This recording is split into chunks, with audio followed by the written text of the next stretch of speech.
What's up, YouTube? It's the Action Figure Grader coming back to you with another 2023 year in review video. And this time we're going to cover some of the CGC graded comic books that I picked up this year. And I think for between loose graded figures and mint on card Kenner items and my comic book collection, I think that this year I'm most proud of the comic books that I've picked up this year. I've really added some beautiful Grails and semi-grails, secondary keys, things like that this year. And I know most of you don't particularly care about, about comic books, so bear with me as I kind of go through some of the hotter items. I've got a few in here that I have not shown yet on the channel that I thought I'd just wrap it into this year in review video. I picked up some really nice books here lately. And so here's one I picked up a few months back. This is New Mutants 98 in the direct edition for the first appearance of Cable. So this is a great book, and I'd love to have that one in a newsstand, but it's gotten so pricey. And this one came down enough to where I thought it was worth adding. I love Cable. I love Deadpool in general. That's the other kind of book. As we go through this video, I'm going to just maybe talk about some of the other books that I'm looking for into the new year in 2024. And I think that to match with this one, I'd love to get New Mutants 98, which is obviously the first appearance of Deadpool. It would go really nicely with this book. So we'll see if it happens or not. It keeps coming down in price a little bit. I don't know if I'll go for pay up for a newsstand edition or not, but this is just the direct edition for Cable's first appearance. So this video is not particularly organized or anything like that. So just bear with me as I kind of go through some of these awesome books. Here's one that I picked up on a whim, and I don't know if it'll ever do anything or be worth anything, but I just love the cover so much that I got it in an auction on eBay here recently, and I ended up getting it for after shipping costs and eBay sales taxes and everything. It was only $60 all in, so I thought it was worth kind of making a last minute bid just to see if I'd grab it, and sure enough, I did win it. But this is the season 2 of The Mandalorian, issue number 3. This is the Mike Mayhew variant edition, and this is the first appearance in comic books of Bo-Katan, as well as Axe Woves and Koska Reeves. So pretty amazing looking cover. I mean, look how awesome that cover is. And again, I apologize for the glare on this, but that's just an awesome image of Bo-Katan, and I got it for a great deal. There is also a Virgin edition that goes for maybe $20 more, 20 to $30 more. If sometimes they sell for more, but anyway, this is just a great cover. And for the season 1 adaptation in comic books, issue number 3, coincidentally, it's also a Mike Mayhew variant cover of the Armorer, the first appearance of the Armorer in comics. So that one's really gone up in price. I was like, well, if I get it for $60, at least I've got Bo-Katan's first true comic book appearance. She appeared in like a trade paperback or something like that about the Darksaber. But in terms of standard size comics, this is her true first appearance. And to get 3 first appearances in it for $60, I figured it was worth grabbing for my Star Wars collection. Let's see what else we got. This is a big one. This was one I picked up on Facebook, and thanks again to Jason W., a Patreon supporter. He pointed this one out to me. But this is the variant edition, the Laraka variant edition for Darth Vader issue number 3. Obviously, the first appearance of Dr. Chelly Afra and her 2 murder droids, 000 and BT-1, I think is his name. I can't remember. Let's see. Yeah, BT-1, 000, and Dr. Chelly Afra. But this is the 1 in 25 Laraka ratio variant. Just a great cover.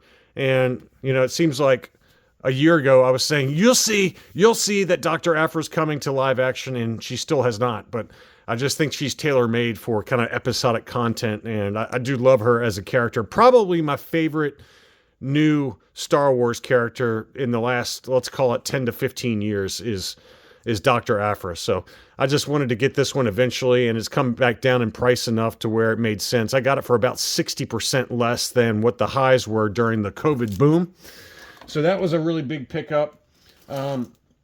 Here's one I have not shown on the channel yet, but this is Detective Comics number 471 from 1977, and this is the first modern appearance of the fairly well-known Batman villain Hugo Strange. You can see Hugo Strange there ripping off his mask to surprise Batman that he's still alive. Yes, Batman, the dead yet live.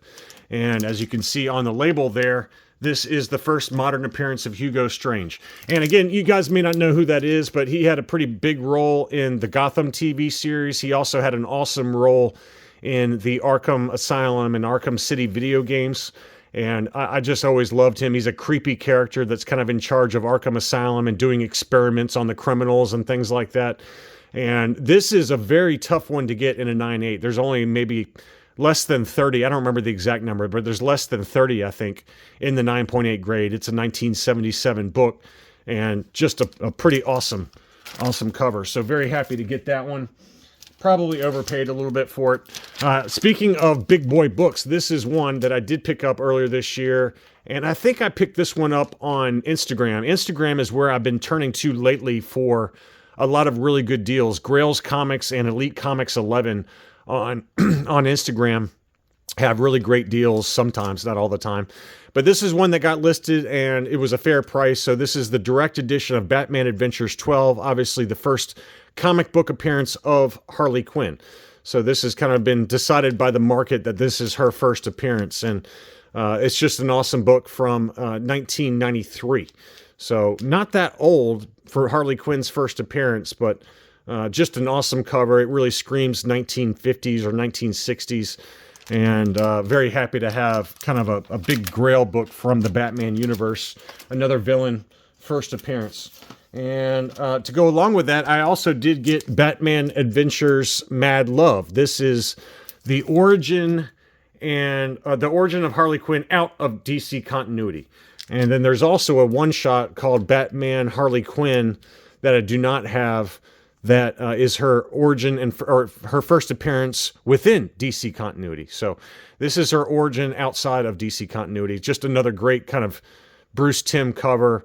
Pretty well-known book, and I actually did pick up Batman Harley Quinn, but it arrived damaged, so I had to send it back. So that's another book I'm on the lookout for next year to kind of complete the trifecta, is to have Batman, the Batman Harley Quinn one-shot. It's a creepy cover with the Joker dancing with Harley Quinn that would complete my trilogy of her first appearance, her origin outside of continuity, and her first appearance within DC continuity. So that's definitely on the short list for 2024.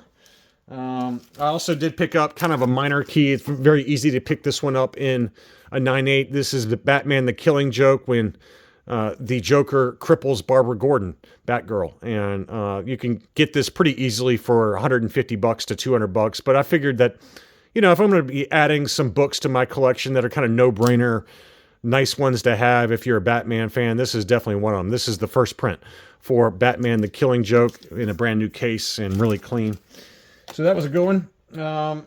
Here's another big one that I've not shown on the channel yet, and I also picked this one up on Instagram, not from Grails Comics or Elite Comics, but it was another seller that had it on eBay for sale, but I recognized his Instagram account as somebody that I follow. So this is a beautiful Neal Adams cover for Batman issue number 232 from 1971. And in a 9.8, you're probably talking $10,000 easily.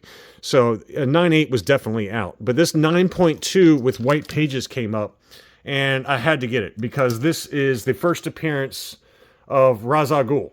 And it's also the origin of Batman and Robin retold. It's also a Talia al Ghul cameo appearance. So look at this beautiful cover from Neal Adams. Rest in peace. He passed away earlier this year. But there's Ra's al Ghul. When I decide Robin must die, he dies. And it's just kind of a timeless classic and a no-brainer. And again, I got it in a 9.2 with white pages. So very happy with that grade. And maybe I upgrade it one day, but it's a high enough grade that if I don't ever upgrade it, I'm very, very happy with the current, with this book. It's just an awesome kind of no-brainer Neal Adams key book that I've got another Neal Adams that I'll show you later on. It hasn't arrived yet, but this video is going to be made in segments, so I'm going to wait to finish the video until that next one arrives. That's also a Neal Adams cover. But here's another one that is kind of a no-brainer. This is Batman 404. This is the year one storyline beginning. Pretty iconic cover from Frank Miller that depicts Bruce Wayne with Thomas and Martha Wayne Dead in Crime Alley. So this is the direct edition, another book that you can pick up pretty easily right now for sub $200. But this is one that most people know of. I'd love to get this one in a newsstand if one ever pops up. It's just so rare to find one in a newsstand. This is a 1987 book, so they don't come up very often in a newsstand. And when they do, you're going to be paying you probably pay 2.5 times what the direct edition goes for. But anyway, this one was freshly graded and, just really clean, sharp centering. It's tough to get this one perfectly centered like this, so I paid up a little bit for it. It's probably another book that you can get cheaper than what I paid, but I was very happy with the quality of that one. Here's another one that you've seen in the past already, but this is kind of another book that's a pretty major key. This is Batman: The Dark Knight Returns #1 from 1986, another Frank Miller cover. And we've talked about this book. This is kind of a no-brainer to have for your Batman collection. This is kind of when Batman is depicted for the first time in comics as violent and jaded and kind of angry. And he's kind of like seasoned, grizzled veteran. And it's got a pretty great Joker storyline in there. And so it's just kind of one of those books that if you know Batman books, you know what you're looking at here. But this is the first print for the Batman: The Dark Knight Returns. I think I picked this one up on Comic Link maybe 6 months ago, but very happy with that one, and a pretty timeless book as well. Here's another one that I don't think I've shown on the channel, although I did mention that I picked it up, and that is the Punisher Limited Series #1 in a direct edition. This is kind of the first ongoing Punisher series, and I grabbed this one on Comic Link. A pretty awesome Mike Zeck cover. I'm a big Mike Zeck fan. I think I had this book growing up. This is from 1986, so I would have been 9 years old. So that's I was collecting comics from about 7 years old until 12 or 13, so that was kind of right in the heart of when I was grabbing books. But I remember having this one as a kid, and this is a beautiful 9.8 with white pages for the Punisher Limited Series #1. And I've got an even bigger Punisher book coming up here in a second that I'm going to show you.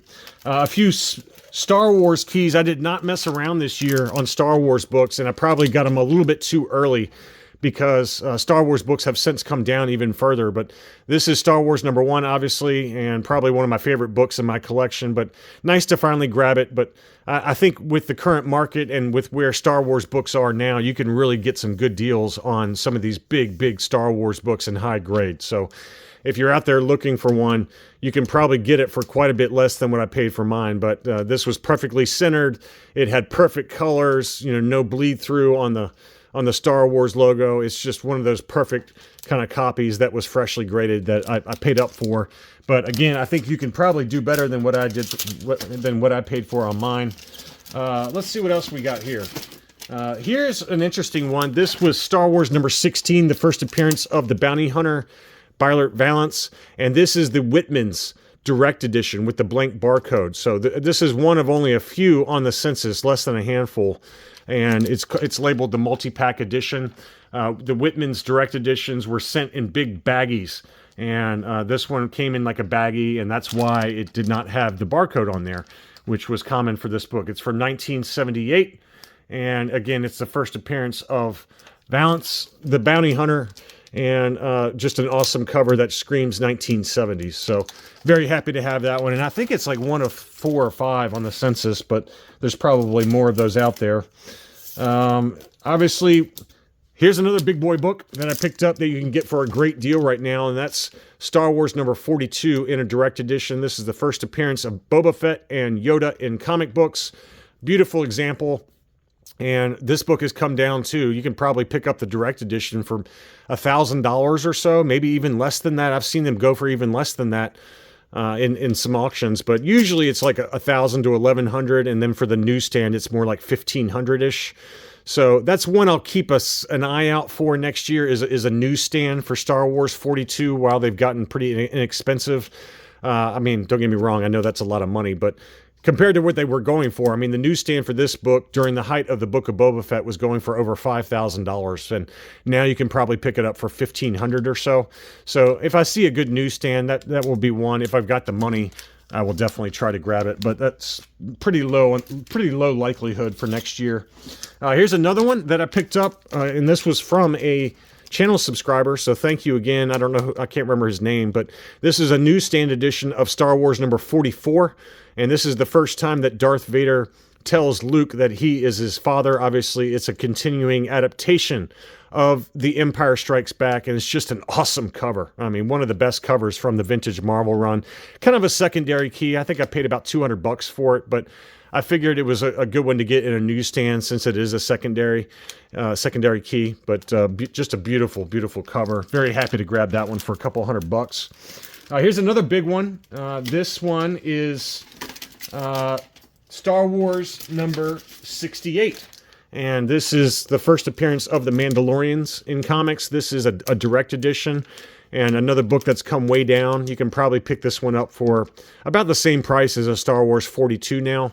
And, you know, just a pretty awesome cover. One of the big, I'd call this one of the big 3 or 5 comics from the original Marvel run, but nice to knock it out and to get that one in a 9.8. They've started updating this label. It used to say the origin of Boba Fett, and then people corrected them, and so then they moved it over to not say anything at all. And then now, because the planet Mandalore was depicted in media content, obviously in season 3 of The Mandalorian, now it says the first appearance of the planet Mandalore. So that's kind of the latest updated kind of label that CGC uses. So it's changed a little bit over the last year or so, but I just have one that doesn't have that on there, but I don't particularly care about that. But beautiful copy, really great centering on this one, perfect colors, recently graded, so I was very happy with that. Some other non-Star Wars books that I've grabbed. I did get G.I. Joe number 1 this year, so that was another really big book. You can probably pick this one up kind of $650 to $750 now. But this is obviously the first appearance of Snake Eyes, Cobra Commander, Scarlet, Stalker, you know, a lot of the big characters within the G.I. Joe universe. Reliving my childhood at 2023 prices. This is definitely a book I had growing up because I was a huge G.I. Joe fan. And it was just one of those books that I had to have for the collection. So pretty awesome book. I would like to get a G.I. Joe, I can't remember what number it is. I think it's 14. First appearance of Storm Shadow. That would be another one I'd like to get. It might be, no, I think it's 21 for Storm Shadow. But it's 14, I think, is the first appearance of Destro, I think. I might be having the wrong numbers there. Here's another Mike Zeck cover that I got. I love this cover. And this is the first appearance of Serpentor in comics. Just an awesome Destro, Dr. Mindbender cover with holding a zombie. They basically, the story is that Dr. Mindbender and Destro were grabbing the DNA from all the great leaders in history, like King Tut and, you know, Napoleon and, you know, some of the old-time great dictators in history, and they were combining the DNA to make Serpentor. So it's just a really cool cover and a great Mike Zeck cover art on that one. So first appearance of Serpentor. This is G.I. Joe number 49. Pretty tough to find this one in a 9.8, actually. There's less than 50 or so in a 9.8 on the census, but beautiful, beautiful cover on that one. And then the last G.I. Joe book I grabbed was G.I. Joe Special number 1. This is the retelling of The Death of Cobra Commander, and it features Todd McFarlane art along with a cover homage to Spider-Man number 1. So it just shows Snake Eyes in kind of the classic Spider-Man pose. And this is actually probably more, even now, probably more expensive than G.I. Joe number 1 because there's not many on the census. There's less than, I think, 100 of these on the census, whereas G.I. Joe number 1, there's hundreds and hundreds of them on the census. But anyway, it's just a great cover. And, you know, Todd McFarlane's obviously, I'm a big fan of him. So retails G.I. Joe, A Real American Hero number 61 with new art by Todd McFarlane, Spider-Man number 1 cover homage. So pretty great cover and kind of the last big G.I. Joe book I picked up. So let's move over to some other books. I've got some Silver Age keys that I finally added here recently. And, obviously the grades are not going to be 9.8s for a lot of these books because they're from the 1960s. But this was one that popped up on eBay in an auction, and on a whim, I grabbed it, and it started kind of a windfall for some of these first appearance of major Spider-Man villains that I seem to be undertaking. So probably next year, I'll try to grab a few of the other major villain first appearances within the Silver Age run of Amazing Spider-Man. But this is Amazing Spider-Man number 41 in a 7.5 with white pages, though. I saw it with white pages, and I just thought it would be a great one to grab. This is the first appearance of the Rhino. So if you know ASM covers, you know this book, The Horns of the Rhino, first appearance. This is from 1966. So 7.5 with white pages. Now in a 9.8, you're talking many thousands of dollars, five figures. High five figures. So that is definitely out. But this 7.5 with white pages was very affordable, and I got it at a great deal. My high bid on it ended up being the exact high bid. So I barely won it, but given what they're trading for even now after I bought this, I definitely got a very good deal on this. So very happy. I got this one from Sparkle City Comics. Shout out to them. They always have great Silver Age keys. So that's a big one. And then here's another big one from the Silver Age run. This is from 1967, and this is the first appearance of the Kingpin. And this is a John Romita cover, Amazing Spider-Man number 50. And I got this one on Instagram through Elite Comics, I believe. And this is an 8.0 with off-white to white pages. So not white pages, but got a great deal on it. And you can see there, first appearance of Kingpin, along with some other people, but it's the origin of Spider-Man retold. And, this is one that people know very well. So July 1967. I mean, this is an old book. And Spider-Man No More. Beautiful centering and colors on it. And very, very happy to have Kingpin's first appearance. So I've got Kingpin done, and I've got the Rhino done. And so we'll see what else pops up this year. But quite honestly, I would love to get some of the very early Silver Age Spider-Man keys, like Amazing Spider-Man number 14, the first appearance of the Green Goblin. Obviously, it will not be in an 8.0. Some of those early Amazing Spider-Man books are very, very pricey, even in lower grades. So I'm going to try to make a goal this year to get at least one more first appearance of a major Spider-Man villain, whether it's Lizard or Electro or Sandman or Green Goblin. One of those I'm going to try to make a run for, and that'll probably be it this coming year, just because they're so expensive to get those. But I feel like now's the time to do it for some of those big books. Here's a 9.8 Amazing Spider-Man, and this one I grabbed, I think, on my comic shop. This is Amazing Spider-Man number 316, amazing Todd McFarlane cover, and this is the first kind of true cover appearance of Venom. And along with that, that's another goal book for next year, is Amazing Spider-Man number 300 in a 9.8. And that's the first appearance of Venom in comics. And obviously, that's a very pricey book. I bid on probably 5 or 6 different copies this year of Amazing Spider-Man 300 in a 9.8, and I lost every one of them. So it's just one of those books that I can't seem to time it just right in terms of the price. And so hopefully I'm able to grab one of those this year. But this will do for now. This is just a great cover, pretty well-known cover by Todd McFarlane. But I got that one in a 9.8 direct edition, white pages. Here was a gift from Jason W., a good buddy of mine, who's got probably one of the most incredible comic book collections I've ever seen. And he sent this to me as a very generous gift. This is a first print of Edge of Spider-Verse number 2, the first appearance of Spider-Gwen in comics. And I just rewatched Across the Spider-Verse, and I just absolutely love her character. And this was just an amazing gift that he sent me. This is not a cheap book. And to get this as a gift from Jason was too much. It was just way too generous of you, man. So first appearance of Spider-Gwen. And along that lines, that's another gold book for next year, is Ultimate Fallout 4, the first appearance of Miles Morales. So hopefully I'm able to land one of those this year. Here was another really big book I picked up earlier this year, March or April. But I got this one in an auction on my comic shop. This is Amazing Spider-Man number 238, the first appearance of the Hobgoblin. And this is the direct edition. That's another kind of secondary kind of goal for next year would be to get this one in a newsstand, but they are very, very expensive. In a newsstand, you're talking $3,000 or so right now. So if it comes down a little bit, and I have the money, which is a big if, that would be a nice one to grab to kind of go along with the direct edition. But if it doesn't happen, it doesn't happen. But this is a John Romita Sr. and Jr. cover art. And, this is from 1983, the first appearance of the Hobgoblin. I mean, it's just one of those timeless classics that will always hold its value, in my opinion. So very happy at the price I got it. I think I paid $1,600 for it, $1,700, and that's about where they're going for right now. Here's another one I have not shown on the channel yet, and it is a big one. It is a big one. This is Amazing Spider-Man number 252 in the newsstand edition.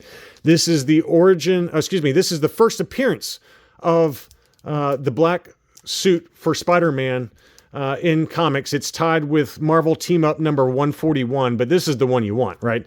This is an homage to Amazing Fantasy 15, which is obviously the first appearance of Spider-Man overall and very, very pricey. But this is a newsstand edition of ASM 252. Just an awesome, awesome cover. And I got this one on Instagram as well. You can see they're tied with Marvel Team Up number 141 for the first appearance of the black costume. So this is the first appearance of the black costume in a newsstand. And I've got another little newsstand that goes along with it very nicely. And that's this one. This is another one I grabbed on Instagram here recently. A newsstand edition of Marvel Superheroes Secret Wars number 8. And this is the origin of the symbiote that eventually becomes Venom. So this is another pretty timeless classic. And this is another Mike Zeck cover as well. So given that I'm a big Mike Zeck fan, and given that I figured if I'm going to get this book, I'm going to get the newsstand because the directs are very, very common. You know, on Comic Link, 7 or 8 of these every single month pop up in a direct edition. But the newsstand's a little bit trickier to find, and to get the newsstand for the first appearance of the black costume, which is ASM 252, and also the origin of the black costume in a newsstand. I mean, that is an awesome pair, and very, very happy to have both of those. So those were some big boy pickups that I grabbed this year. So very, very, very happy on both of those. And thank you again to Elite Comics for those. A few Wolverine comics I got. Not a lot of Wolverine comics this year so far, but this is Marvel Comics Presents number 79. This is part of the origin story for Wolverine, and this is a very tough book to track down in a 9.8. This is not the start of it. The start of this storyline was Marvel Comics Presents number 72, which I also do have, and that's this book right here. I've had this one in the collection for a couple years now. But this one is a very tough book to get. This is the better cover, and also much more expensive. The market has basically stated that they don't like this cover, they like this cover, and there's only maybe 80 or so of these in a 9.8. This one popped up early morning on my comic shop for a great deal, like $350, and at the time there was one going on Comic Link, and it was already at $750 in the auction, and the auction had not ended yet. So when I saw this pop up for $350, I grabbed it immediately. And so it's a nice to pair 72, which is the start of the origin story for Wolverine with the better cover. This is just an incredible cover that I've always wanted, and to finally get one of those in a 9.8, they just never come up because there's so few of them in a 9.8. So as nice as those two are for Wolverine, this is the big one that I grabbed for Wolverine this year. And that is this one. This is Hulk 340 in a direct edition. Just an awesome kind of cover with the Incredible Hulk kind of reflecting in his claws, in Wolverine's claws. This is the second fight between Hulk and Wolverine, a Todd McFarlane cover that we all know well. So this is the direct edition. I've bid on a few newsstands over the last year, but I haven't been able to pick one up. And that's another secondary goal list. It's just so expensive in a 9.8 for the newsstand. It's about $3,500 or more. So that one would take some selling some stuff, or being very financially disciplined and not buying anything for a while. But if I do see one and I have the money, which is a very big if, I would definitely try to get a newsstand for this book. But Either way, I'm very happy to have that one finally, because that's one that was on my goal list for this year. I've got 3 more books, but 2 of them are not here yet. So I think that this will hold us until I finish off this video when the other 2 books arrive. But we've got a big one. This one just arrived yesterday. And this is Amazing Spider-Man number 129 from 1974. And this is the first appearance of the Punisher. And it is a major grail. And I really spent a lot of money on it. So thanks to a lot of you that have purchased from me here recently. I put the money to good use. But I got a 9.4 with white pages, freshly graded, perfectly centered, perfect colors. And, you know, a 9.8 for this book is about $30,000, okay? So a 9.8 was never going to happen unless I sold my kidney. So a 9.6 is about $7,000 or $8,000. So even that is way too much money for me to spend. That's a lot of money. So a 9.4 was that sweet spot. And I figured that if I'm going to ever do it, this one popped up. I had the money in my PayPal from selling a bunch of stuff. So I decided to pull the trigger on it, and that's just an incredible addition to the collection. So again, from 1974, Amazing Spider-Man number 129, the first appearance of the Punisher in comics, 9.4 white pages. I mean, it does not get any better than that for me, and very happy to have that one. This is definitely one of the top 5 books in my collection now. So very happy to have that one. Now, I've got 2 more books coming, so I'm going to stop this video right here. And when the last 2 books arrive, one of them is a heater. It's a Neil Adams heater, so stay tuned. Okay, the last 2 books did come in just now, and if you'll notice, my voice is a little hoarse. I am a little bit sick. I got sick over the holidays, but I did find 2 other books that I forgot to show you. So I've got a total of 4 here to finish off this video, and it's kind of a lengthy one. So if you stuck around this far, thank you. Again, reliving my childhood at 2023 prices. I did also forget to mention that I picked up Transformers number 1 in a CGC 9.8, the direct edition. And this is the origin and first appearance of pretty much every major Transformer. Optimus Prime, Megatron, all the good guys, all the bad guys. So pretty awesome to get that book, and that book's held up fairly well since I got it mid-year. And then another one that was a favorite of mine in terms of movies was Predator number 1. And so this is a Dark Horse Comics from 1989, and it's the first appearance of Predator in comics. So this is just an awesome cover. Absolutely love that one. Very happy to have that one. That's another one where I just happened to time it just right on the dip.